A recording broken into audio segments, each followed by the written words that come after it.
It's Saturday, 2nd of April. I'm back on the plot and dropping my bike. Quite a lot's happened. I've only been away a week or two. Looks like the council is preparing new plots for people, which is great. They've cut down, this was all trees and brambles. So they must be getting 1, 2, 3, 4 new plots in here, which is good. It means less waiting for people who want to grow their own food and get people outside. Oh, we've got a new notice board too. No notices in it yet.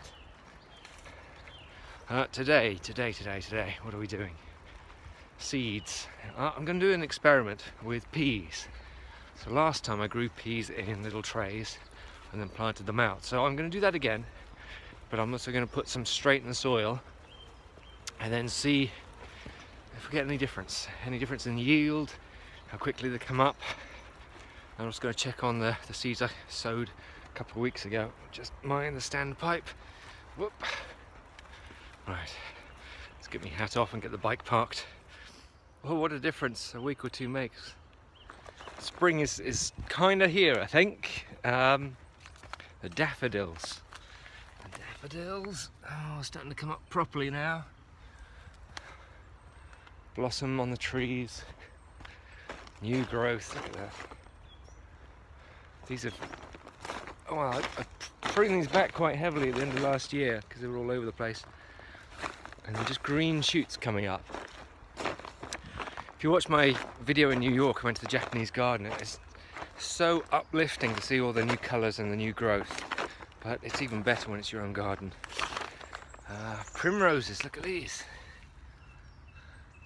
And, oh, squish the rest of them. Look at these bluebells. I'm really pleased with my woodland patch this year. This was a mess of bindweed. I'd only had a few bluebells. If you remember, I split them. Whoops. Fell over. Yeah. And they're doing great. They're just sprouting up. I think I might have to mulch this to avoid more weeds coming up. But that's looking great. Let's check on the onions. Onions. Look at that. Onions, all in neat rows. No sign of the elephant garlic yet, but I'm hopeful. And over, if you remember, we moved these, the red currants and I think the black currants, and I've mulched them as well. Just chucked a load of ericaceous down on them. So that's good to see them sprouting. Right, I'll go check on the seeds. Well, I don't think you can ask for much better than that. Which ones are these? Broccoli. Catnip's not up yet. Cauliflowers are starting to come through. What's this? Oh, it's the anise. And the chilies seem to be doing all right since I've repotted them. Anything else coming up? Nope, nothing else. Oh, something at the back. Yes. What's that one? Sprouts. Little sprouts. And that's great news with all the seeds. Looks like a bird seems to roost up there. Maybe one of the jays, but that's a pretty big bird. Maybe it's a swan or an ostrich. It's spattered onto the shed. I'm just going to open this up, just give them a bit of air. I don't want them to get stale. I'm really pleased with that. Let's go check on the trees. Hey, look at that. It's one of my favourites, I think. Look at that. The field maple has just gone bang. It's like a big green firework. And we've got, I think this might be hazel at the back. Oh, it's not doing too badly at all. Now this has been a sickly plant for years. The aphids just went poof and just destroyed it. So I'm really pleased that that's coming up. The oaks. Well, that bud's about to break.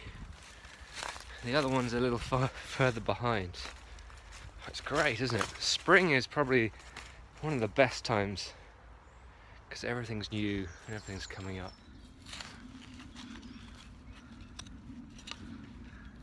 I read this great piece of advice by Monty Don about when to sow and when to plant. And his little bit of advice was, if the weeds are growing, then your plants are going to grow. If it's warm enough for these, then it's warm enough for your plants, which is good to know because down here I don't know if it's a sun trap or a cold trap, it's hard to tell, but these are a good indicator. So I'm going to get these weeds out before I put anything else in. Well, that's pretty much all the weeds out, and the sun is also out, which is brilliant. I've raked over the plot, so hopefully the sun's going to dry out those weeds. Most of the chicken pellets that I put in the other week have all just gone into the soil, which is great. Now for the peas, I've set up these canes ready for it. I've dug 2 trenches. They're about 4 centimeters deep and 15 centimeters, about a spade's width apart. Hopefully suitably reinforced. It didn't fall over last year. I'm not putting the netting on just yet. So that's ready for the peas, and over here the ones we're going to grow in little pots. So I've got two varieties. I've got Ambassador, which I planted last year, which are great, and a new one which I've got just because of the name, Hurst Green Shaft. So I'm going to do half and half and half and half and see how they all get on.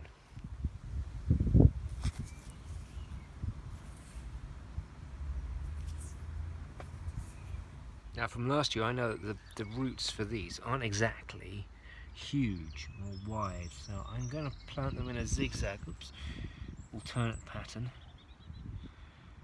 not too far apart this year, and hopefully we'll have bushes and bushes full of peas.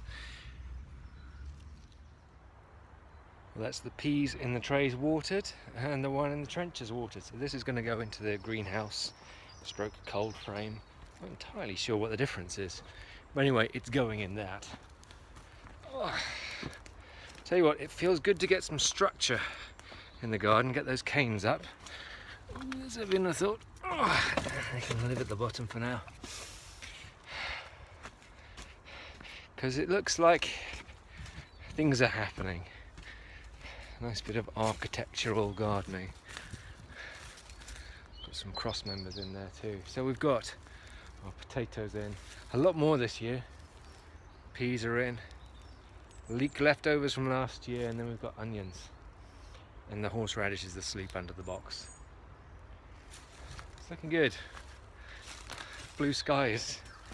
A nice day. Now I'm going to go off for lunch with friends. So thank you for watching. I hope you enjoyed my pea adventures, and we'll see you next time. Bye.